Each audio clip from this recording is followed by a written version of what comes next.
한번 해보겠습니다. 아까 앞에서 제가 이제 두 가지를 그 랑시에르가 비판한다고 했습니다. 형제 간의 공동 식사 모델, 그리고 그 형제적 신체 모델. 이거는 뭐라고요? 주인의 그 플라톤의 이제 수호자 모델, 이것도 이제 그 금권 정치 내지 이제 그 뭐라고 해야 되나, 그 귀족정을 옹호하잖아요. 플라톤의 국가에서 줄곧 얘기하는 게 뭐냐면 자기의 고유한 위치를 지키라. 그게 이제 철학자가 하는 역할이고, 철학자가 네가 어디에, 모두가 어디에 있어야 될지를, 그 고유한 지위와 위치를, 본질을 정해주고, 그게 적절하게 행동을 살아갈 때 이제 조화로운 국가가 만들어지는 거예요. 무슨 말이겠죠? 그래서 국가는 이제 조화로워야 되고, 거기에서 중요한 포인트는 뭐냐면 그 지배자인 철학자 철학왕, 철인왕이라고 그러죠. 철인왕이 조화를 만들고 그게 위치를 잡고 그 위치에 있는 사람들이 제 역할을 감당할 때 이제 국가는 보호한다는, 국민을 보호한다는 거예요. 이제 그런 게 이제 수호자 모델이라고 하는데요. 그래서 수호자 모델에서도 보여주는 거는 뭐예요? 결국은 수호자가 없으면 안 된다는 그런 거죠. 그러니까 수호자가, 그러니까 귀족이 있어야만 평면들이 유지된다라는 그런 사상이 들어가는 거죠. 그래서 아주 이제 고전적인 사상이라고 할 수 있고요. 국가는 물론 이제 이 플라톤의 국가 같은 것을 이제 급진적으로 이해하는 그 해석해내려고 하는 바디우 같은 사람도 있긴 합니다만은, 이제 제가 다음 강의할 때 바울과 현대철학 강의를 제가 하려고 하는데요. 그때 이제 바디우 좀 다루도록 관심 있으신 분들은 참고하면 좋을 것 같습니다. 네, 계속 제가 이어가 볼게요. 그래서 그 26번 각주 26그 인용문 제가 읽어볼게요. 셋째 줄. 불평등을 보는 분석과 새로운 평등의 모습을 구성하려는 시도, 이 두 가지 주제를 결합하는 것이 그 랑시에르 기획입니다. 기본적으로.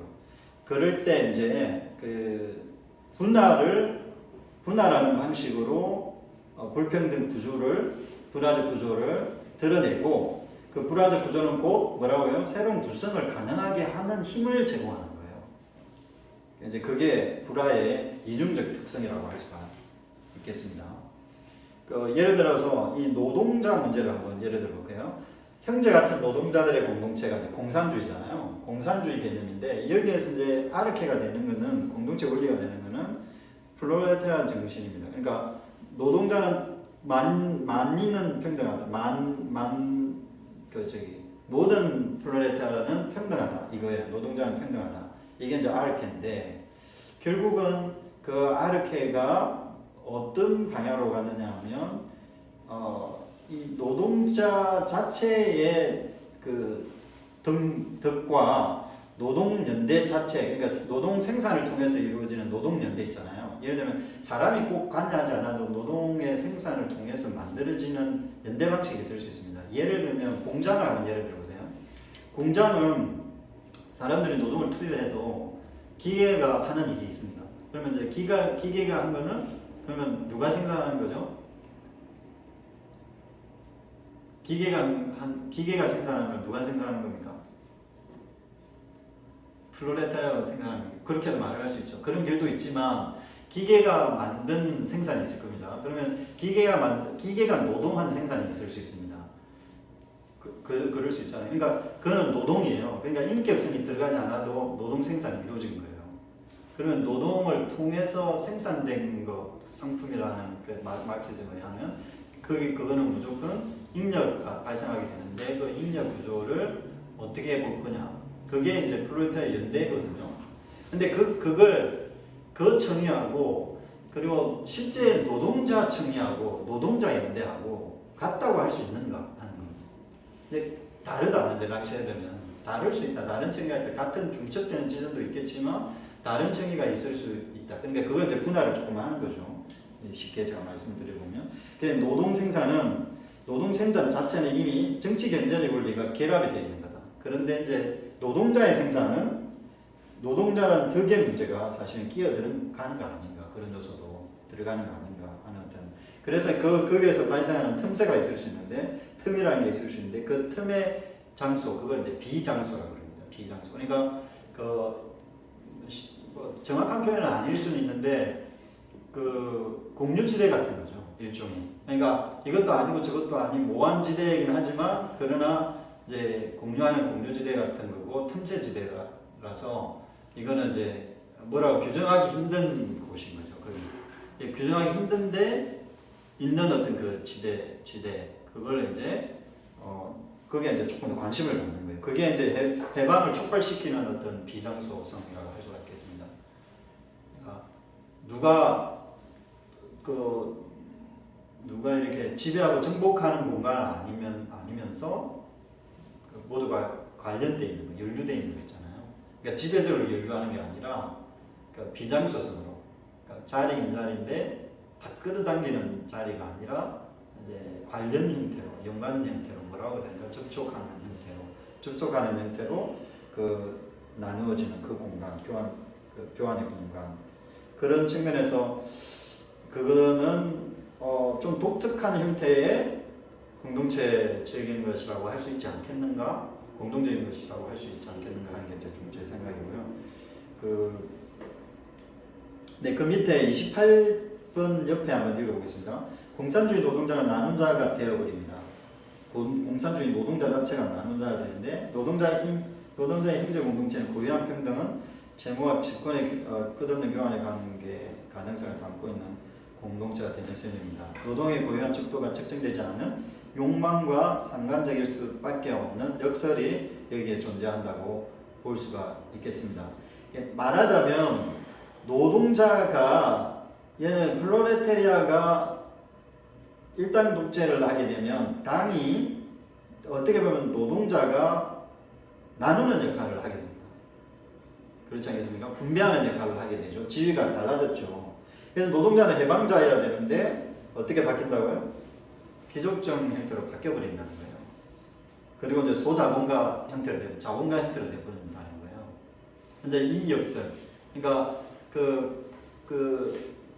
그러니까 지위의 변환이 일어나 버리는 거죠. 그러니까 그 지위의 변환이 일어나는 이 지점에 대해서 고발하는 게 이제 랑셰르의 그 작업이라고 할 수가 있겠습니다. 자기 기여하는 거죠. 이런 지점, 랑셰르가 독특하게. 네, 뭐 제가 어렵게 말씀을 드렸긴 했지만 뭐 어려운 얘기는 아니고요. 그러니까 이제 이 전도가 일어나는 게 있잖아요. 노동자는 자기가 자기 스스로를 해방하는 자인데 그 해방을 나눠주는 자가 되어버리는. 그러니까 그 플로레타 해방 전선에서 자기들이 해방을 해야만 해방이 되는 그런 방식으로 이제 구조를 만들어가는 이제 그런 귀족 위치. 귀족은 아니라 플라톤 형태의 귀족은 아니지만 이제 귀족 형태 돼버리는 이제 그런 게 있다는 거죠. 우리나라도 뭐 그런 말이 많잖아요. 민주운동을 했던 사람들이 386 세대들이 이제 그 기존 정치에 이제 그 기득권화되면서 변질되는 어떤 지점이라든지 아니면 또 기업 같은 데서 민주운동을 했던 사람들이 기업이나 경제 이런 부분에서 좀 또 제 역할을 하면서 또 다른 형태로 운동을 하긴 하는데 다른 뭐 좀 자본가주의적인 형태로 이제 운동을 하는 어떤 그런 좀 형용보수 비슷한 그런 형태가 발생한다는 거죠. 그 지점의 결들을 이제 분석할 때 이제 랑셰의 분석이 필요하잖아요. 그런 생각입니다. 자코토의 그 해방적 공동체 제가 잠깐 말씀을 드려볼게요. 이거는 이제 랑셰르가 그 정치적인 것과 사회적인 것을 나눌 때 그 해방적 측면을 이제 어떻게 가져갈 것인가, 그러니까 정치적인 게 사회적인 것에 어떻게 균열을 이룰 것인가 하는 데 이제 참조점을 좀 준다고 저는 생각합니다. 그러니까 정치적인 것이라고 하면 결국 그 힘의 관계에 대한 작업이라고 할 수 있고, 사회적인 거라 할 때는 적어도 랑셰르가 얘기하는 거는 일관적 공동체성을 얘기합니다. 그러니까 소사이어티 자체를 얘기하는 거예요. 그러니까 그 민족이면 민족, 인종이면 인종 그런 거 있잖아요. 국가면 국가 이런 것들은 이제 사회라고 이렇게 보려고 하는 거고요. 그렇게 안 보는 철학자들도 있습니다. 그런 다음에 한번 제가 좀 소개해드리고요. 일단은 그러니까 정치적인 것은 사회적인 것 또는 공동체적인 것에 균열을 내는 기획이다 이렇게 생각하시면 되겠습니다. 그러니까 정치는 그걸 하는 거다. 그런 말을 하게 하는 게 정치다 이렇게 보시면 될 것 같습니다. 그때 이제 이 자코토라는 프랑스인인데요. 프랑스인인데 그 시기가 정확하게 생각이 안 나는데 그 망명을 하게 됐어요. 벨기에에 정치적인 이유로 망명을 했는데 거기서 프랑스어를 가르치게 됐어요. 어떤 고등학교에서 가르치게 됐는데 이 사람이 문제는 그 플라망어, 벨기에 그 남부 쪽에 이제 그 부르도 아니고 네덜란드도 아니고 플라망어가 있는데요. 그것도 못 쓰고 사용 못하고 네덜란드도 모르는 거예요. 벨기에 이제 북쪽은 네덜란드를 쓰거든요. 그래서 모르는 거예요. 쉽게 말하면 벨기에어를 모르는 거예요. 벨기에어 자체를 모르는데 프랑스를 가르쳐야 되는 거야. 근데 어떻게 가르쳤느냐는 거예요. 성공적으로 가르쳤대요. 그 사례를 놓고 이것이야말로 지적 개방의 모델이다. 이렇게 쉽게 말하자면 제시하려고 하는 겁니다. 간단하게 길게 말씀드릴 내용은 없고요. 이 책을 이제 조금 분석을 해보긴 해야 되는데 간단히 말씀드리면 그 서성이 무지할 때, 그러니까 무지하다는 건 서성이 관여하지 않을 때 제대로 학습은 이루어진다 하는 겁니다. 그래서 어떤 그 소설을 하나 이제 던져주고 프랑스어로 된 소설을 하나 던져주고 너희들끼리 공부해보라. 간단하게 이제 표현을 했겠죠. 이렇게 했는데 애들끼리 이제 읽기 시작한 거예요. 이래저래 어떻게 읽어야 되는지 전혀 모르는데 프랑스어를 이래저래 해보고 저렇게 해보고 하다가 나중에 어디까지 도달했느냐면 글쓰기까지 도달했다는 거예요. 그 글쓰기 수준이 작가 수준으로 도달했다. 이제 이렇게 이제 좀 이야기를 하면 거의 이게 가능한 일인가 싶긴 한데 하여튼 그걸 얘기를 하면서 이제 그 평등한 공동체야말로 이러한 모습을 상정을 해야 하지 않나 하면서 이제 5쪽에 그 두 번째 단락자의 중간에 인용 마무리를 볼게요. 직접 인용 말고 가운데 다음 편에 있는 인용은요. 이중적 딜레마를 이제 보여주는 지적 공동체에 대한 얘기인데 하나는 평등한 자들의 공동체는 도달해야 할 목표가 아니라 처음부터 상정해야 할 그리고 끊임없이 다시 상정해야 할 전제이다라고 자코토 예시를 통해서 얘기를 합니다. 자, 무슨 말이냐면요. 우리는 항상 이제 평등한 자들의 공동체라는 것은 목표 지점으로 생각하는 경향이 있잖아요. 이제 그걸 또 얘기하는 겁니다. 그러니까 그런데 이제 이 자코토가 생각해 봤을 때 가르칠 능력이 있는데도 못 가르치는 그 조건, 그것이야말로 평등한 구조가 아닌가? 그렇잖아요. 프랑스 자기가 알고 아는데 자기는 뭘 몰라요? 벨기에를 모르는 거예요. 그리고 학생들은 뭐예요? 벨기에어는 아는데 프랑스어를 모르는 거예요. 그러면 같은 조건이잖아요. 그러니까 누가 선생님을 할 수 없는 거예요. 그러면 그게 훨씬 더 전제가 되는 거 아닌가? 그러니까 예를 들어 프랑스어를 학습을 해서 모두가 프랑스어를 할 수 있어. 이게 평등한 공동체 목표인데 우리 일반적으로 생각하는 목표인데 그렇게 프랑스어를 배워서 같이 안다고 해서 평등해지는 건가? 아니다는 거예요. 왜냐? 적어도 뭐죠? 선생이라고 자기는 가르칠 능력도 없고 또는 가르쳤다 학습을 해서 이제 프랑스어를 이제 학생들이 알게 됐다고 했을 때 그건 결국은 나눠주는, 그러니까 읽어줄 수밖에 없었기 때문에. 그러면 이제 랑시에르가 주목하는 게 조건을 보자는 거예요. 그 전제를.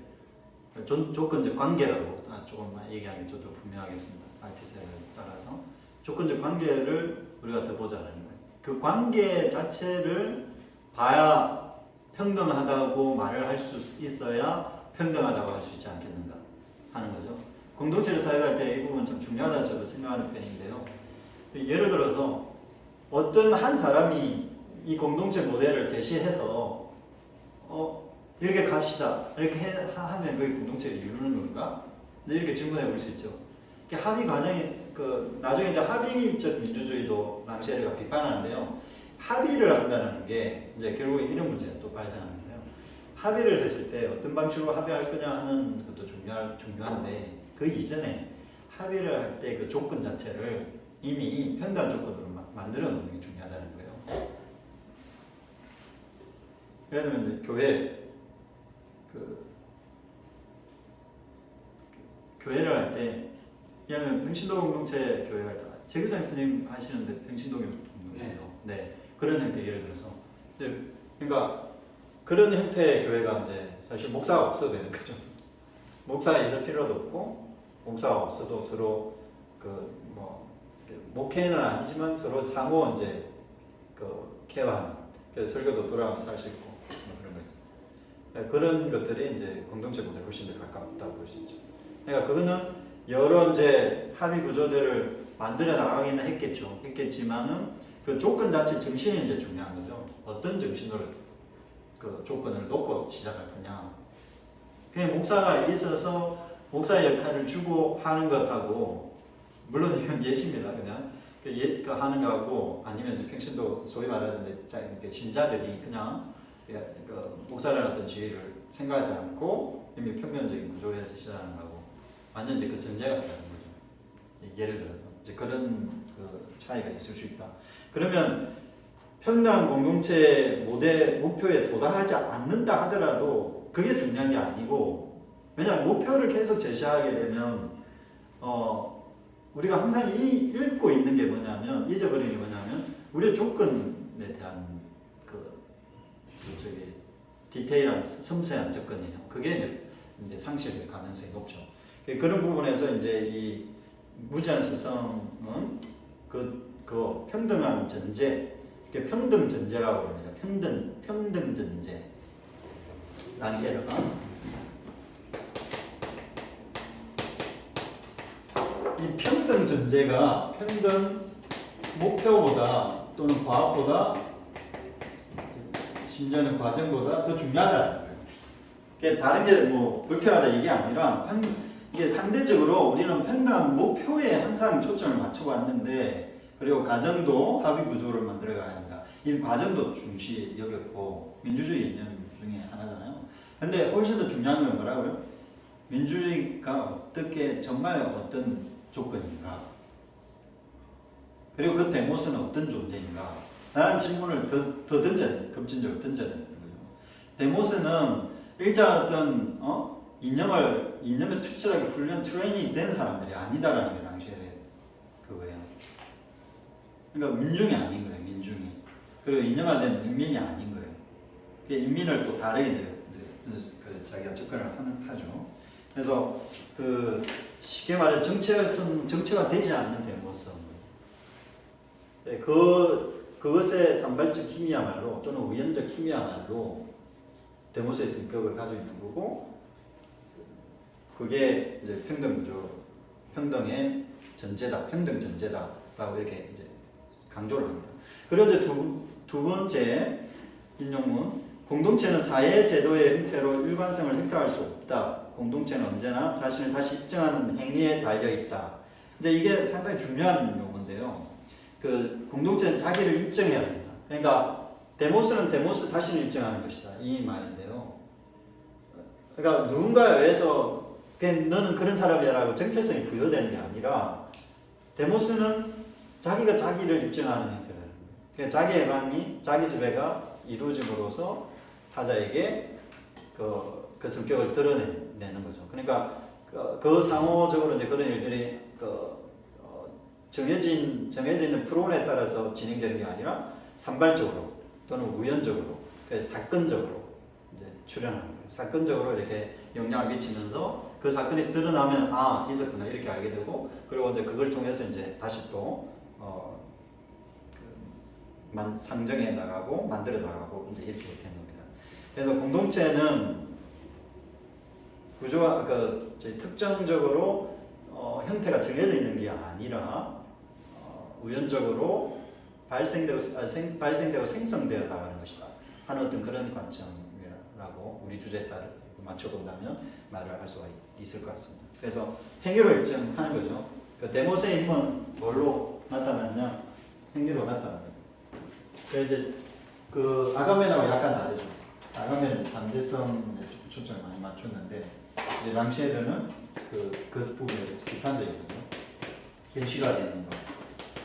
현실화되는 그 행위가 상당히 중요한데 이게 이제 그 잠재적 힘을 데모스의 잠재적 힘을 부정하는 용어가 아니라 부정한다는 게 아니라 그 현실화되는 것이 중요하다는 거예요. 생성되고 어떤 사건에 대해서 생성되고 발생해서 생성되어서 나타나는 게 이제 중요하다고 하는 거예요. 그러니까 나타나는 그 힘이야말로 데모스의 힘이다라고 이렇게 생각합니다. 그게 정치적인 것이고, 그러니까 발언을 하게 됩니다.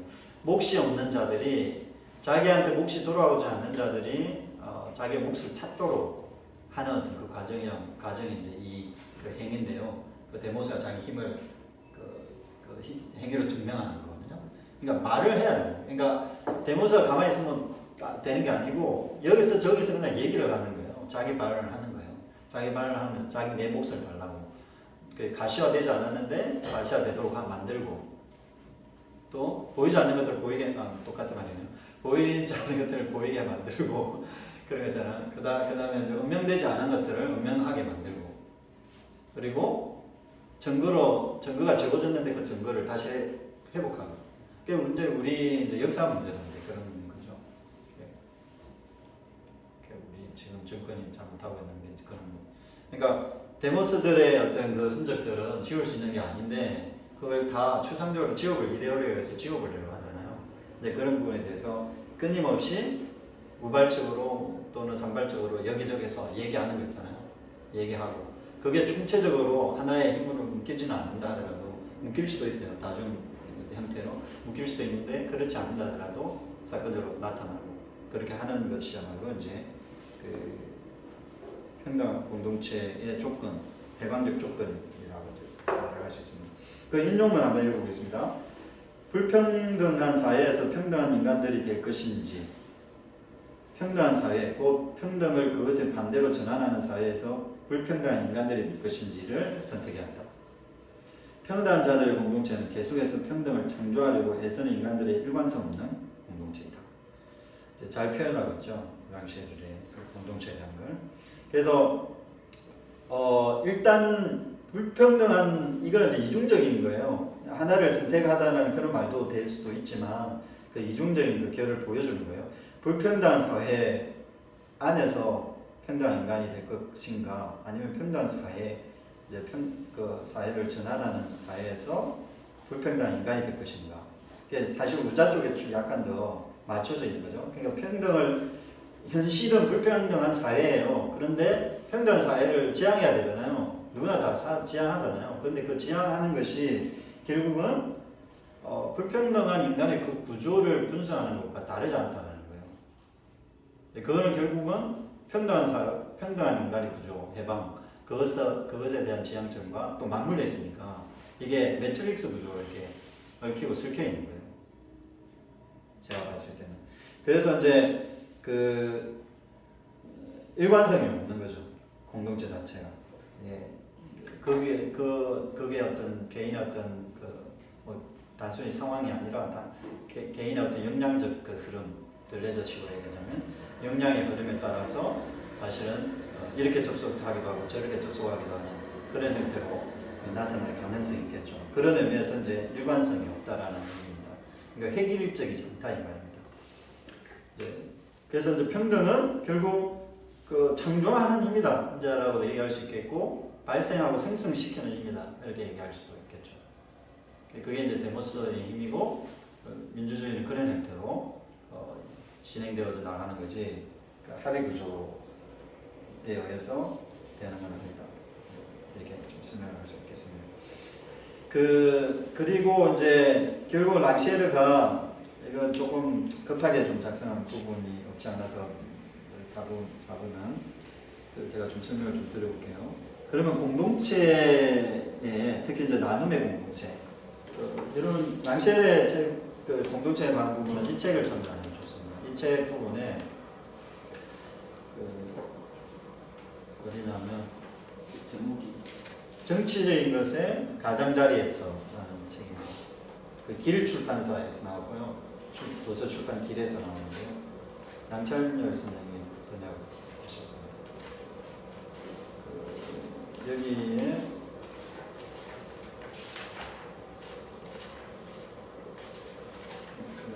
차례갑니다. 2부 제2부 그 공동체와 그 바깥이라고 하는 그 부분에서 첫 번째 다루는 게 이제 평등한 자들의 공동체라고 그 따로 이렇게 다루고 있습니다. 그쪽에서. 그래서 그쪽을 제가 사실은 이 약간 많이 참조하면서 이제 썼고요. 그리고 제 3부에 정치에 대한 10가지 태제라는 내용이 나옵니다. 그게 제가 1권에서 요약을 먼저 그걸 했습니다. 그러니까 이제 이 책이 사실은 정치적인 것과 공동체 논의를 할 때 이제 참조해야 되는 책이라고 할 수 있습니다. 그래서 이 책을 좀 참조하시면 될 것 같고요. 좀 자세하면요. 설명을 좀 드려볼게요. 읽어보겠습니다. 랑쉐르는 공동체의 딜레마를 통해 평등 전제의 공동체적 발명은 말하는 존재들의 공동체 안에 세마여지지 않는 자들에 대한 고려를 근본적으로 전제한다고 말합니다. 이제 그 아까 말씀드렸죠. 평등 전제, 평등 목표가 아니라 평등 전제가 중요한데 이 평등 전제는 공동체를 새로 발명하는 거예요. 그게 아까 얘기했던 논법으로 발명하는 거예요. 그런데 이제 그럴 때 중요한 거는 세마여지지 않고 또 말하지 못하는 자들을 고려 대상으로 넣어서 말하도록 하는 그 정치적인 것과 관련이 있습니다. 이제 그리고 이것은 공동체 안에 분리를 만들 장소, 평등에 대한 사회적 결집의 균열을 내는 망각된 논리의 도입을 요청합니다. 이것을 랑쉐르는 공동체 내 사회 논리와 공동체 내의 불일치, 즉 불화를 허용하는 것으로 시작해야 한다고 말합니다. 이것이 결국 평등이라는 외부적 기입, 어떤 힘에 의해서 기입되는 거 있잖아요. 초월적으로 기입되는 것과 불평등의 사실, 불평등한 그 구조의 불화 구조 사이에서 발생되는 틈 또는 비장소가 하나의 장소 안에서 논하여지는 논법. 이게 무슨 말이냐면 좀 말이 좀 복잡하게 되어 있긴 한데요. 뭐 어려운 건 아니고 이런 겁니다. 그러니까 그 역설적 구조를 함께 감안을 해야 된다 이런 뜻입니다. 그러니까 우리가 보통 이제 그 제가 다루면서 빈민에 대한 얘기 좀 안 하게 되는데 그 가난한 자들을 지난주에도 제가 비슷한 얘기를 한 걸로 생각하는데 가난한 자에 대한 해방 신학이 이제 이런 측면이 좀 있죠. 그 랑쉐르는 이 민중 신학이나 해방 신학 그 자체에 대해서 좀 비판적일 거예요. 제가 봤을 때는 왜 그러냐면 이 빈민이라는 가난이라는 것을 상위의 구조로 두기 때문입니다. 그러니까 민중 개념이 이제 그런 거죠. 인민을 그 집권할 때도 이게 이제 아간 변식을 하면 대문자 P로 두고 대문자 인민으로 두고 소문자 인민으로서의 다양한 결이 있잖아요. 가난의 문제, 가난한 자라고 할 때 또는 쓰레기 같은 같은 삶을 살아가는 그 삶에 대한 이야기를 할 때 이게 그 획일적으로 가난한 사람을 규정하는 문제. 그러니까 추상적으로 가난하다 이렇게 규정하는 문제에 대해서 조금 비판적인 거예요. 이제 지금 무슨 얘기를 왜 그러냐면 이게 이제 외부에서 기입됐기 때문에 그런 거고 그러면 가난한 자에 대한 그 논의를 하지 말자는 거냐. 그런 해방, 가난한 자의 해방, 경제적 해방을 얘기하지 말자는 거냐. 그게 아니라 그 가난이라는 대문자의 가난, 이 큰 글자로서의 강조점을 볼드로 되어 있는 그 가난에 대해서 이제 결을 만들자는 거예요. 결을 만들어서 그 불평등의 그 구조 자체를 틈을 내어서 그러면 가난한 자 이렇게 할 때 그러면 소외되는 사람은 누구인가? 뭐 그런 거 있잖아요. 쉽게 말하자면 그러면 가난의 그 불평등 구조를 그 안에서 그 분할을 시켜보면 그러면 거기에서 미처 발견하지 못했던 틈들이 나오는데 그 틈, 그게 이제 비장소인데 그 비장소와 그리고 그 이데올로기화된 이 구조, 이 전체를 하나로 묶어서 논하자는 겁니다. 그러니까 쉽게 말하면 전체 구조와 틈 구조를 같이 논해야 된다는 거예요. 그런데 이제 대체적으로 어떤 방식으로 이제 출발을 하느냐면 그 해방신학적인 어떤 그런 기획과 마찬가지고 이 하나의 부분을 가지고 전체화하는 방식으로 한다는 거예요. 그러니까 부분이 전체가 되도록 만드는 거죠. 항상. 네, 기독교 신학이 이제 그 해방신학이나 민중신학도 마찬가지인데 부분을 전체로 사유하려고 하는, 그러니까 특수를 보편으로 사유하려고 하는, 특수한 존재자를 보편으로 지위를 끌어올려서 민중이다 이렇게 하는 거죠. 그죠? 아니, 제 얘기가 아니라 당시에가 그렇게 볼 거다 이런 얘기입니다. 그러니까 그래서 특수를 보편으로, 부분을 전체로 만들어 놓고 하는 거라는 거예요. 그러면 이 구도에 대해서 제가 봤을 때는 정확한 예성인지 잘 모르겠지만 그렇다고 판단되어집니다. 그러면 이제 어떤 게 발생되냐면 획일화되는 현상이 발생한다는 거예요. 여기서 부분을 전체화하는 그 구도 자체는 누가 뭐 반대하겠어요. 가난한 자를 해방시켜야 된다. 이걸 누가 반대하겠어요. 그런데 이제 그걸 뭐 반대한다는 게 아니라 랑시에르가 뭐에 대한 그 분석을 한다고요? 불화 구조를 분석하는 거예요. 그러면 가난한 자가 싸우는 거예요. 무슨 말이죠? 가난한 자와 부자가 싸우는 게 아니라 가난한 자와 가난한 자가 싸우는 거예요. 쉽게 말해서 자본주의적 가난한 자가 있을 수 있다는 거예요. 천박한 가난한 자, 예를 들어서 이제 가난하다는 게 이제 종류화된다 이런 개념이 아니라 그 가난한 자도 국가 구조에 편성한 가난한 자가 있을 수 있다는 거예요. 민중도 이제 예를 들면 이데올로기에 책장되어 있는 민중들이 있을 수 있다는 거예요. 그러면 거기서 해방되는 게 필요하다는 거예요. 그러니까 자기 지배가 가능해야 되는데 외부적 지배를 받고 초월적 지배나 아니면 외부적 권위의 지배, 국가의 권위, 지배를 받으면서 나는 민중이다 이렇게 하는 것이야말로 이 다양한 어떤 가능성을 제거하고 전체화시키는 작업이 기획에 들어가 있는 거기 때문에 그건 결국 쉽게 말하자면 지배자들의 그 권력자로서의 지배자 논리하고 똑같다는 거예요. 그래서 이제 그러지 말고 어떻게 하라고요? 이 특수와 보편의 구조를 하나 안에서 사유할 수 있어야 합니다. 그게 이제 그 공동체를 사유할 때 그 말은 무슨 말이에요? 불화가 이루어지잖아요. 이거 어떻게 같이 사유하겠어요?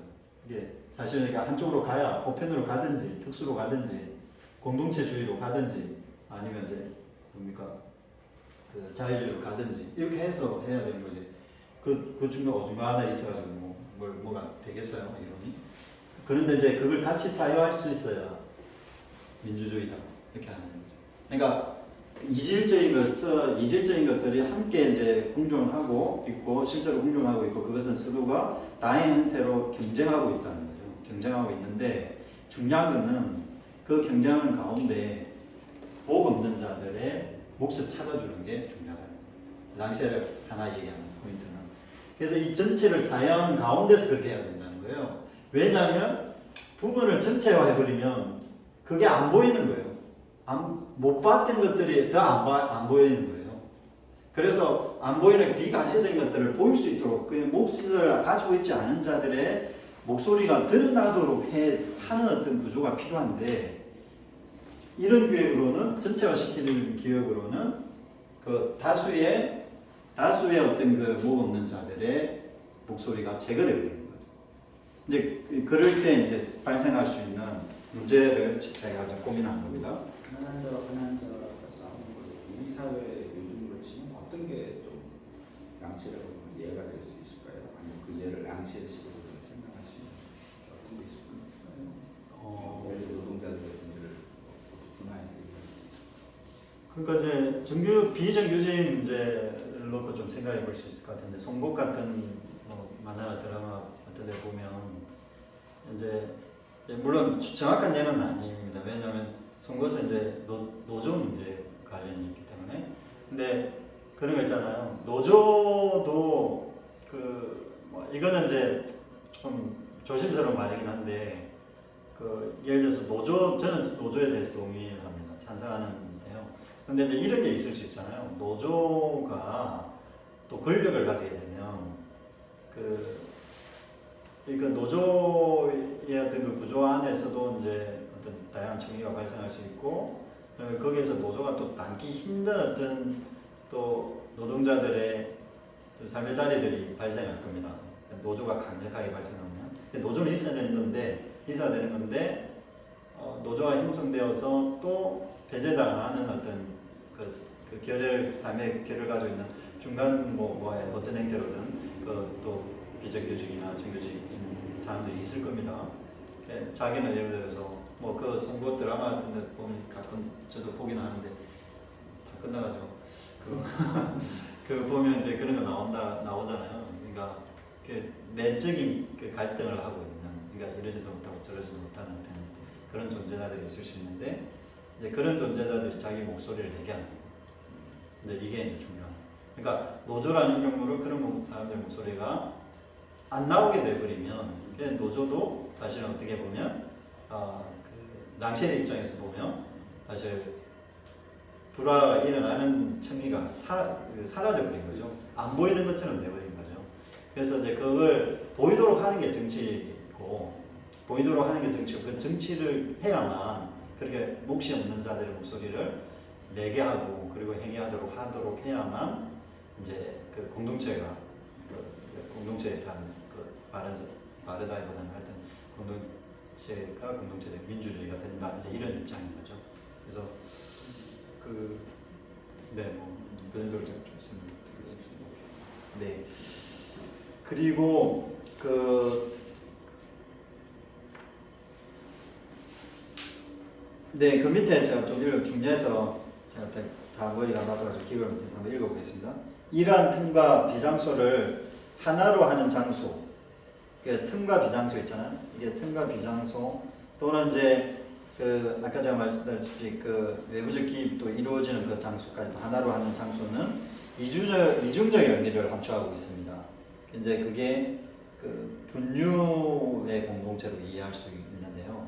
이 공동체는 동일성이 있다는 사회적 현실과 그 단일성을 분할하는 작동이 이루어지고, 이것은 불평등의 조건 속에서 지속적으로 관념적이지 않은 생성의 평등을 반복하고, 그러한 사건의 반복으로 평등의 우연적 조건을 갖는 그런 공동체입니다. 좀 많이 제가 덕지덕지 붙이다 보니 그리 되어버렸네요.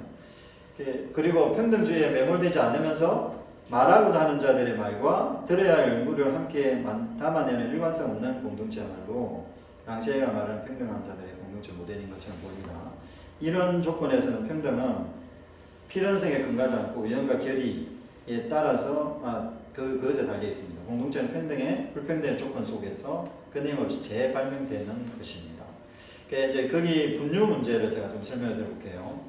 분류라는 건 이제 파르타주라고 해서 이제 나눔이라고 표현해도 됩니다. 나누는 건데, 결국은 공동체는 나누는 거잖아요. 근데 어떤 전제 속에서 나누냐가 중요하다고 했습니다. 랑셰에게는 그걸 평등 조건이라고 했고요. 그러면 그 전제에 대해서 끊임없이 침착하면서 랑셰르가 붙잡으려고 하는 것은 생성적 형태의 평등 구조입니다. 그러니까 무슨 말이냐면 필연적으로 이렇게 구조가 되어 있기 때문에 이게 평등한 거야 하는 거에 대해서 끊임없이 전환하는 거예요. 그러면 그건 무슨 말이냐면 아르케가 없다는 뜻입니다. 그러니까 누구도 정해줄 수 없다는 뜻이거든요. 그렇기 때문에 이제 결국은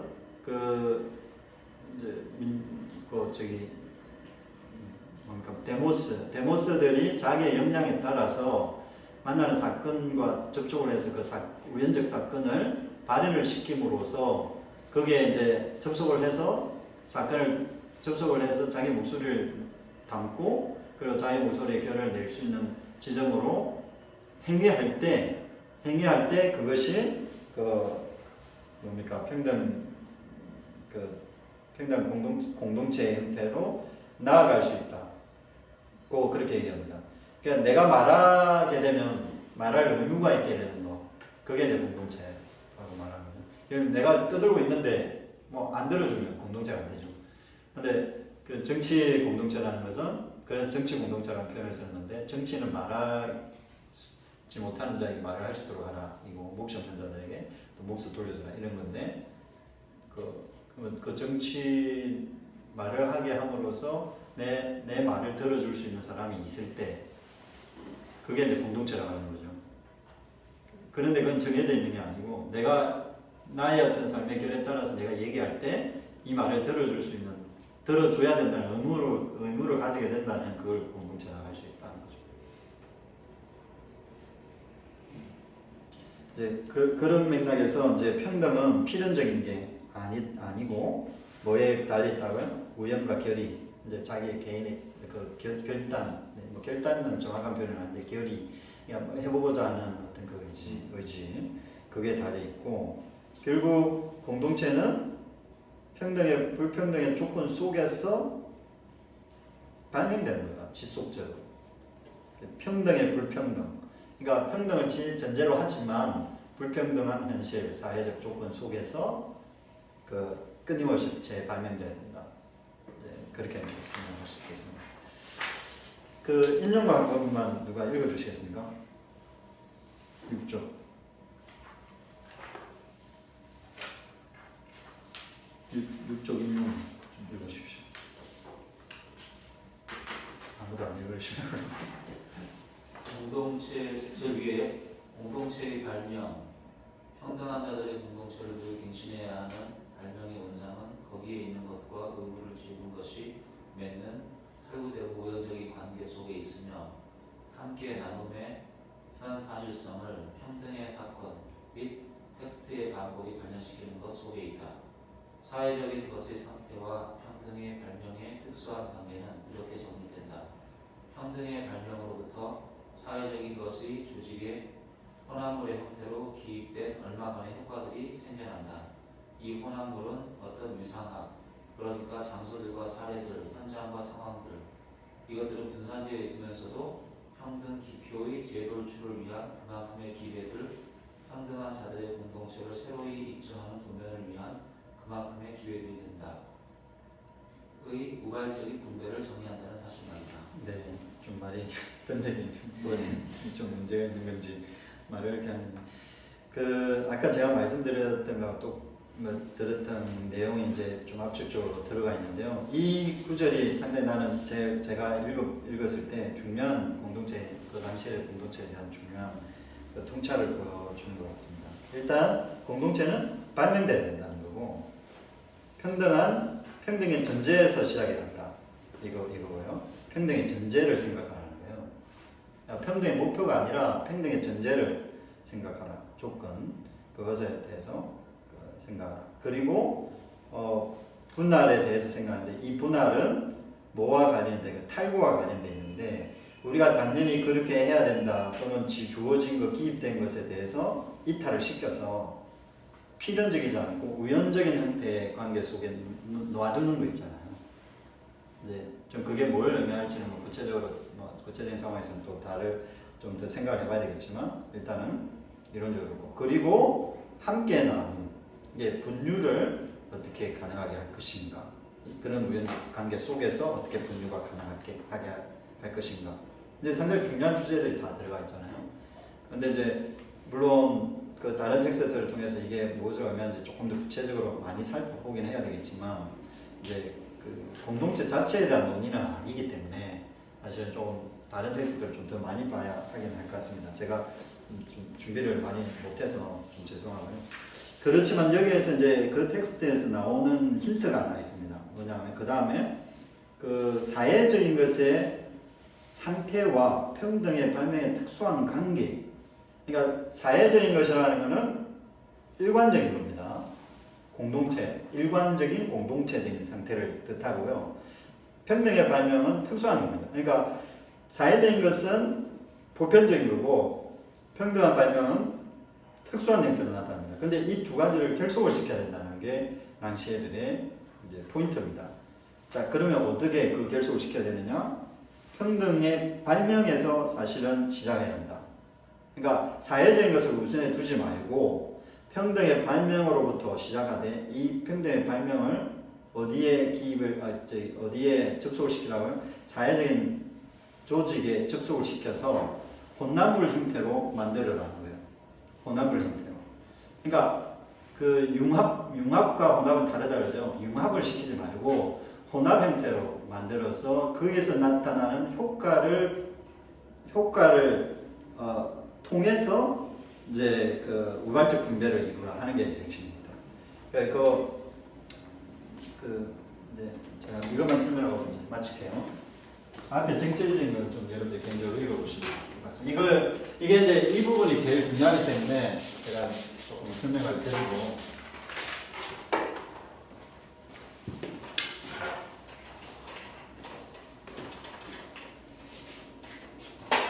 그 앞에서 제가 계속 강조했던 한 부분은 좀 생략하고 여기서 좀 새롭게 등장하는 게 하나가 그 사회적인 것,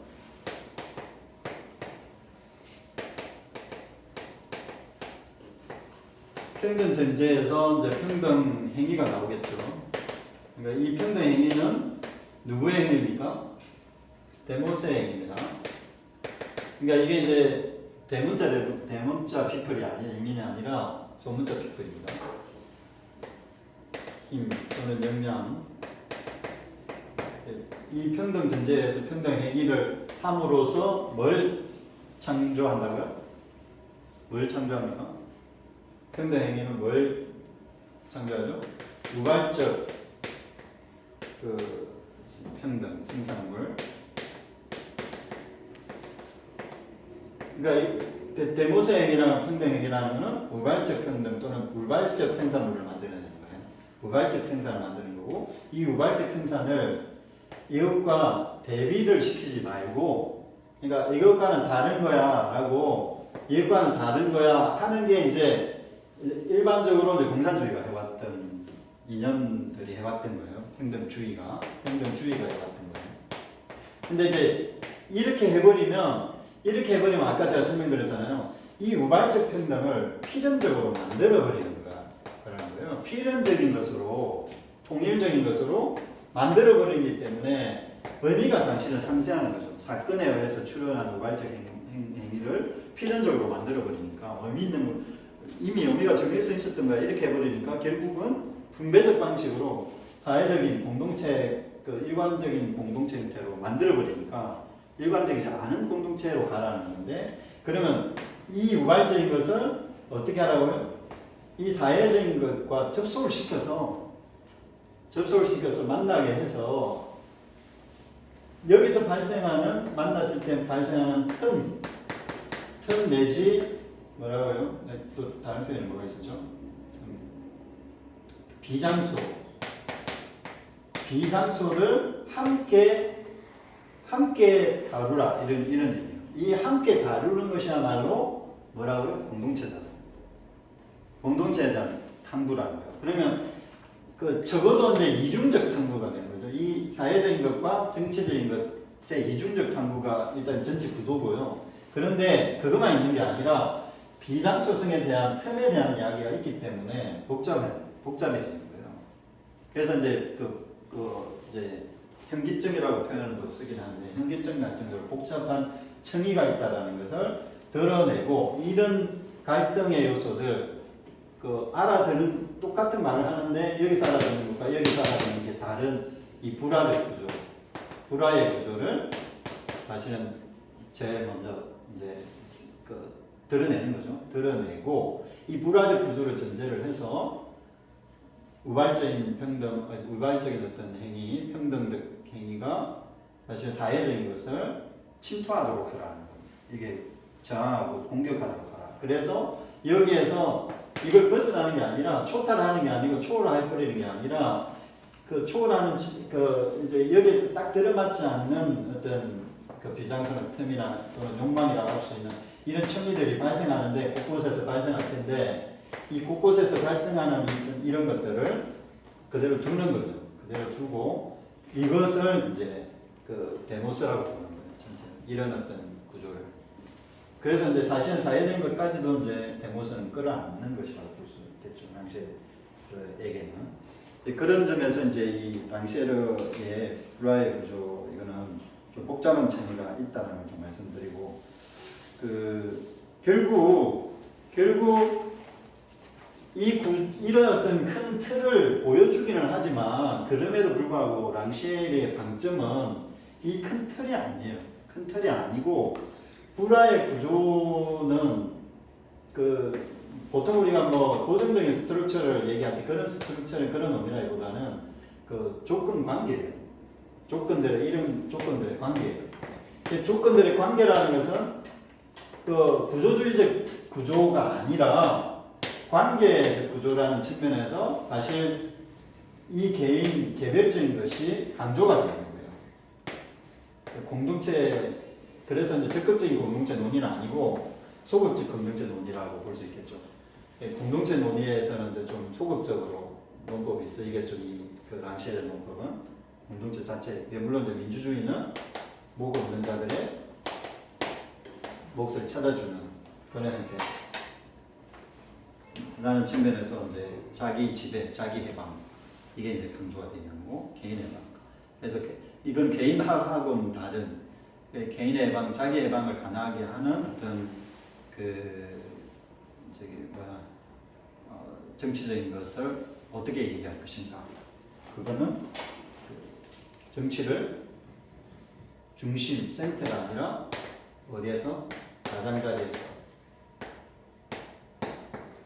그래서 정치적인 것의 가장자리라는 게 여기 이 가장자리에서 이제 그러니까 주변적인 건데 주변적인 것에 관심을 가지되 보이지 않았던 것들을 보이게 하고 드러나게 포커스 드러나는 틈새에 드러나고 기장수로 있었던 공백에 있던 것들이 사건으로 출현해서 이 사회적인 것에 결을 허물도록. 그러나 이거는 단순히 저항하고 제거해버려야 되는 것이 아닌 거예요. 사회적인 것은. 그 안에서 이제 전체 또 끌어안는 방식으로 또 다시 발명되고 또 발명되고 그렇게 해야 됩니다. 그래서 사회적인 것 저쪽을 계속 끊임없이 하면서 새롭게 발명되고 하는 어떤 그런 자기 발명, 공동체 자기 발명 이것인데 좀 만족스럽지는 않지만 그렇게 말씀을 드려볼 수 있을 것 같습니다. 네, 혹시 질문 있으시면 질문해 주시죠.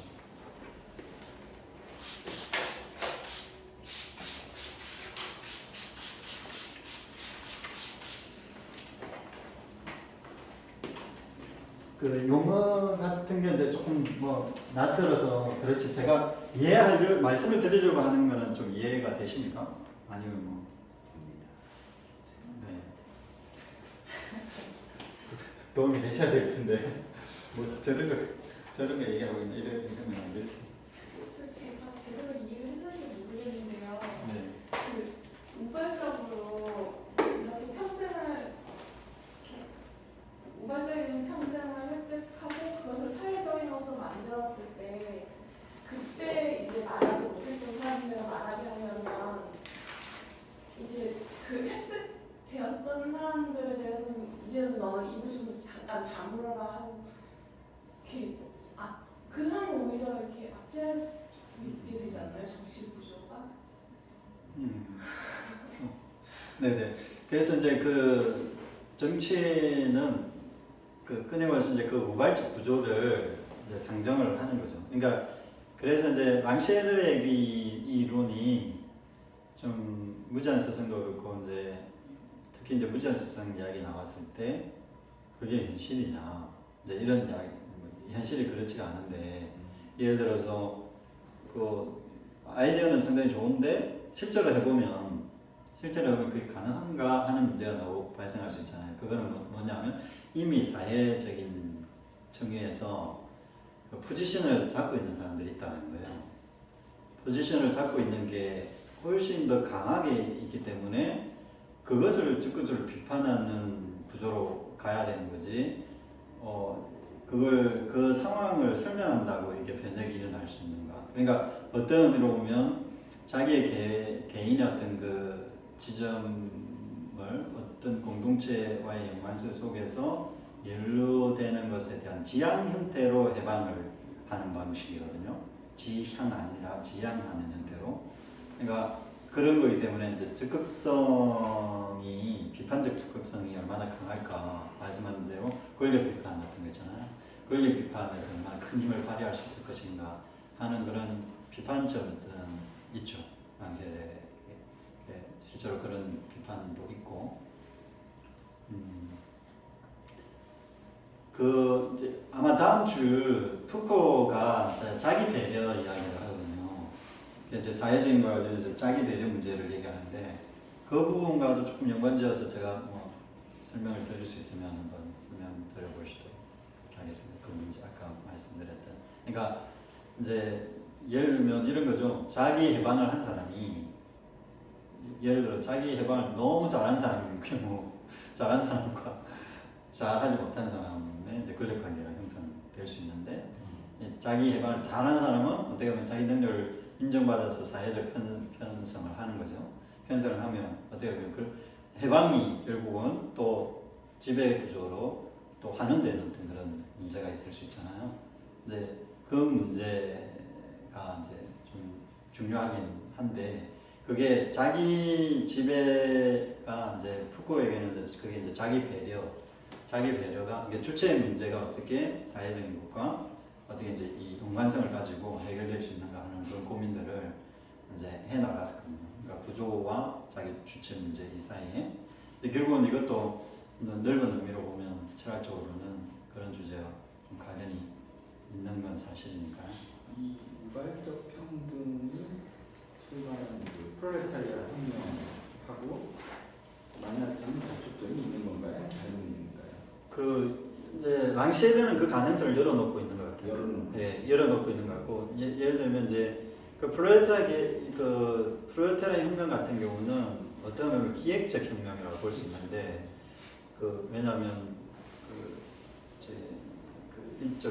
인적인 것과 프로그램과 또는 그 물적 토대 이런 것들이 다 이제 갖추어져야 되기 때문에 기획에 대한 것인데 예를 들면 그 리비아나 이제 이집트에서 발생했던 어떤 그런 뭐 물론 그 우발적이라는 말이 좀 뭐 전혀 기획이 없다 이런 거랑 좀 다르게 생각지도 못했던 어떤 그런 다중혁명이 있을 수 있잖아요. 시민 다중혁명이라고 해봅시다. 다중혁명이 발생할 수 있는데 이제 그런 것과 프로레타리아 혁명은 사실 어떤 결에서 또 만날 수 있는 가능성 또는 다층적 측면에서 그 서로 그 발전하고 서로 이제 접속해서 발전할 그 가능성들은 이제 그 랑시엘에게는 좀 열려 있는 것 같아요. 왜냐하면 끊임없이 이제 사회적인 것과 그 공동체 쉽게 말하는 기존 일반적인 공동체와 비일관적 공동체 이 사이에 그 불화적 구조를 그대로 계속 이렇게 같이 끌어안고 가는 걸 봤을 때 그 적극적인 상호작용이 아니다 하더라도 이것은 우리의 어떤 삶의 자리에서 데모스의 힘이 어떤 형태로 이렇게 발현됐다 저렇게 발현했다가 이렇게 접속해 저렇게 발명하고 재발명되고 이 가능성들을 이제 열어놓는 거죠. 그게 사회적인 것이라 하더라도 개인 간의 어떤 연대가 아니고 아까 제가 말씀드렸다시피 노동 자체의 연대, 노동이라는 연대, 그 추상적인 연대 구조도 이제 랑시에르가 감안을 하고 있는 것 같습니다. 그래서 두 가지 점이 되어 있습니다. 하나는 예를 들어 문화혁명 같은 이미 그 사회주의가 된 다음에 이제 권력투쟁 형태로 나타났다. 문화혁명하고 이 우발적 평등이 어떻게 그 상관 랑시르 식으로 설명하자면 어떻게 될 수 있는지 궁금하고요. 또 하나는 예를 들어 종교개혁 같은 거, 루터의 종교개혁 같은 것이 이 우발적 평등이라는 관점에서 또 어떻게 보는가. 그냥 저는 랑시르 잘 모르니까 랑시르식으로 이럴 것 같다라고 정도만이라도 좀 논법으로 어느 걸 문화혁명하고 종교혁명 전혀 다른 혁명이죠. 혁명이잖아요. 하나는 좀 굉장히 비판적인 거고 하나는 좀 어쨌든 그러니까 제가 이 이 문화혁명하고 종교개혁을 비교하려고 지금 드린 게 아니라 네네. 랑시엘이 아까 프롤레타리아 혁명과 문화혁명을 좀 대조하는 차원에서 드린 거고 종교개혁은 좀 다른 차원에서 따로 드리는 지금의 의도는 그렇습니다. 네네. 그 전제는 문화혁명을 어떻게 규정하냐에 따라서 조금 다를 수는 있을 것 같은데 그 예를 들면 그 뭐라고 해야 되나 마오주의와 관련해서 조금 말씀을 드려보면 마오주의가 그러면 더 복잡해지나? 그냥 하여튼 뭐 조금 단순화시켜서 말씀드릴게요. 문화혁명은 당시에 이제 어떻게 보면 그 공산사회 가운데서 이제 새로운 그 노동자 계급 내지 이제 계급이 이미 형성돼 있는, 제가 봤을 때는 뭐 이건 제대로 된 해석이 아닐 수도 있지만 노동자 계급이 있는 거고, 그러나 이제 그 노동자 계급이 다른 측면에서 이제 자본적 어떤 그런 발산 내지 발산 내지 네. 네. 자본 친화적인 네, 자본 친화적인 친화적인 네, 맞습니다. 그러니까 친화적인 어떤 그런 형태로 어떻게 그러면 그것이 또 발전하고 또 새로운 해방의 관점으로 갈 수 있는 건가라는 그 노동해방과 이제 자본 친화적 뭐라고 그러죠? 정확한 표현이 생각이 안 나요. 그 계급 자체를, 그런 계급은 용어가 있는데 좀 네네, 그 생각이 저도 좀 생각이 안 나는데 혹시 교장님 근데 전문 용어가 있는데 생각이 안 나요. 하여튼 그런 계급과의 이제 차이가 나는 지점이 드러나잖아요. 쉽게 말해서 전통 마시즘적인 어떤 그런 노동자 개념과 이제 요즘으로 치면 이제 뭐라고 하냐, 뻗디 부르주아적인 개량적인 뻗디 부르주아적인 어떤 그런 계급과의 이제 소자본주의적인 어떤 그게 발생되는 건데, 노동자 계급에서 이제 이 층의 어떤 그걸 이제 보여주는 거라고 볼 수 있겠죠. 그런데 이제 이게 왜 문화혁명적으로 나타났느냐 했을 때, 그거는 이제 랑시에르 이론에서는 잘 들어맞을 수 있는 측면이 있는 거죠. 그게 왜 그러냐면 이게 노동혁명으로 일어날 이유가 없는 거죠. 이제 거기에서는 그래서 이제 노동 프롤레타리아 사회, 공산 사회 안에서 중국이라는 어떤 그런 문화적 특수성은 사실 지금도 마찬가지고 자본주의의 또 최첨단을 달릴 수 있는 어떤 정체성이 완전히 다른 게 사실 같이 교합되어 있고 서로 또 복잡한 결들이 정체적 분석하기 힘들 정도로 이 중국 자본주의는 상당히 특이한 형태로, 뭐 중국 자본주의라고도 할 수 있을지는 모르겠지만 그런 형태로 나타날 수 있는 그 측면이 있는 것처럼 문화혁명도 이제 그런 어떤 그 욕망의 문제, 아까 얘기했던 이제 비상소직 그 틈에서 발생하는 어떤 욕망의 문제, 포착되지 않는 그 노동자직 에토스에서는 포착되지 않는 욕망의 문제가 있지 않았겠나 이렇게 좀 생각되고요. 그러니까 종교개혁도 이제 루터를 예를 들면 이제 제가 봤을 때 루터는 신부였고 역사적으로 봤을 때 자기가 탈퇴할 생각 안 했었죠. 이제 안에서의 내부 이제 개혁을 하려고 했는데 이제 자기가 이제 감당하기 힘든 방향으로 갈 수밖에 없었던 거는 그거잖아요. 소자본주의 거기도 이게 자본주의 뭐죠? 부르주아 계급과의 중산 계급, 부르주아 계급 간의 관계 때문에 그런 거거든요. 영주와 이제 국자와 이제 권력 관계에서 자기가 이제 자유롭지 못했던 어떤 층위. 그러니까 루터도 상당히 이제 복잡한 어떤 층위가 존재한다고 볼 수 있겠죠. 다양한 권력 관계에서. 근데 그걸 분석할 때 저는 이제 불화 구조를 볼 수 있지 않겠나 생각되거든요. 그러니까 루터 하면 무조건 이제 개신교 입장에서만 생각하는 그런 경향이 있는데 루터교에서 또 생각하는 루터는 또 다르거든요. 그리고 또 로만 카톨릭에서 루터를 보는 시각도 또 달라요. 그러니까 로만 카톨릭 루터는 수사였기 때문에 신부였기 때문에 그 신부 로만 가톨릭 전통을 받은 신학자 입장에서 루터를 또 해석하면 또 다르게 읽히는 지점들이 실제로 그 연구물들이 있거든요. 이제 그런 어떤 측면들 그리고 또 개혁 교회 같은 데서 이제 바라보는 그 이후에 칼빈이나 이런 쪽에서 바라보는 또는 중동주의에서 바라보는 루터는 또 다른 측면이 발생하고 그것도 역사적인 관점에서 보느냐 경제적인 관점에서 보느냐 이제 이런 게 이제 결들이 좀 있는 거고 이 결은 결국은 루터를 정체성 있는 하나의 인물로 또는 뭐 이데올로기의 어떤 특정한 신학의 어떤 산물로 보기에는 힘들지 않나라는 그런 청의들을 좀 보여주는 거 아닐까 생각하고 그러면 이제 루터 이제 종교개혁이 이제 500주년입니까? 500주년 다가오잖아요. 그래서 저는 이제 500주년에 그게 참 중요하다고 저는 생각해요. 말씀을 하셔서 그 공동적인 유산으로 생각합니다. 그러니까 이게 로마 가톨릭에서 뭐 이렇게 나와서 이게 그것도 아니고 이게 그 종교개혁의 그리고 또 기독교만의 그것도 아니고 이게 공동적인 유산으로 공적인 유산으로 보려고 할 때 이제 랑셰르 예를 한번 뭐 굳이 이제 억지로 걸어가 본다면 그런 그 불화구조 이제 그걸 좀 뭐 접속을 시켜서 연구를 해봐도 재밌지 않겠나 이런 생각이 들긴 하네요 갑자기.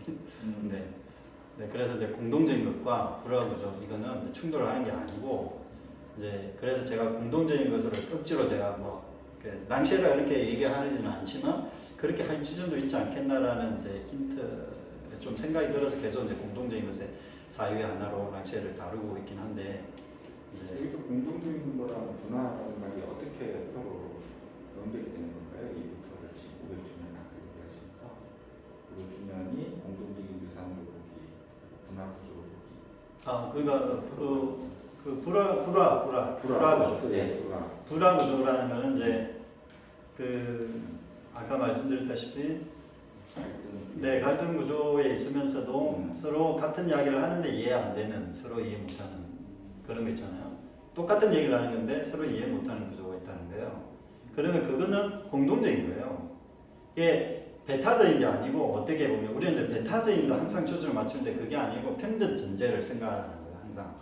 그러니까 목표로 치면 우리의 과업을 치면 계획주의 과업이 있고 개신교의 과업이 있고 가톨릭 과업이 있겠습니다만은 그건 그대로 할 수 있죠. 그런데 이제 그거는 우리의 어떤 근력에 의해서 우리가 주장하는 바라고 생각하기 시작하면 그 구조를 그렇게 보기 시작하면 불화구조를 보기 시작하면 우리가 그 안에서 뭔가 공동적인 것에 대한 자유를 함께 해나갈 수 있는 여지가 발생할 수 있다 하는 거고 그게 이제 분류, 나눔이라는 형태. 그러니까 그거는 불화라는 거는 단지 그냥 이질적인 것만 확인하는 것으로 끝나는 게 아니라 그 함께 그 뭐라 그러나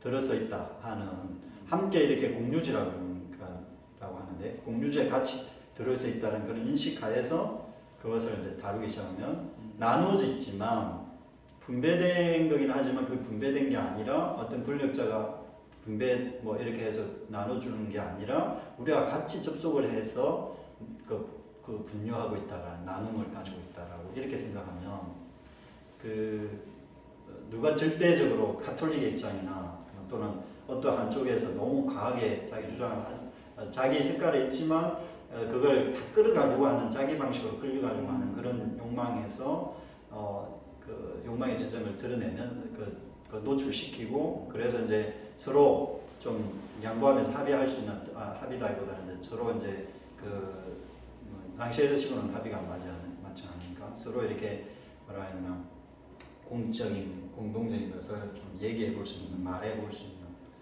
말하기를 할 수 있는 그래서 지금까지 보이지 않았던 것들을 보이게 하는 어떤 그런 방식으로 뭐 억지로 좀 적용하자면 그렇게 얘기해 볼 수 있지 않을까 싶습니다. 네. 아니, 억지로가 아니라 지금 이제 제일 중요한 내용인 것 같은데. 그렇습니다. 500주년 때 네. 미래를 네네. 그런 저는 이제 한 500주년을 우리가 이제 개신교 저도 개신교회니까 개신교회들이 그런 걸 좀 해야 된다고 생각하는 편입니다. 그러니까 이제 우리 입장에서는 항상 생각하려고 하는 그래서 이제 출판도 마찬가지로 출판도 그런 쪽에만 이제 초점을 맡았어. 뭐 하려고 하는 이제 그런 흐름이 좀 있을 거라고 보는데 이제 그것도 다양한 유산들이 있을 수 있는데 다양한 유산들을 좀 발굴을 더 해내고 특히 이제 루트 같은 경우는 가톨릭, 칼빈 같은 경우는 이제 그 뭡니까 스콜라치락의 영향 이런 것들을 중세 아퀴나스의 영향 이런 것들을 조금 더 냉정하게 사실 인정하고 그 결들을 보여주는 신학적 작업이 더 있어야 된다고 생각합니다. 그 세계적으로 많은데 우리 한국에서 잘 안 된다는 게 네. 네, 뭐 시간이 너무 지나서 여기서 마치도록 하겠습니다.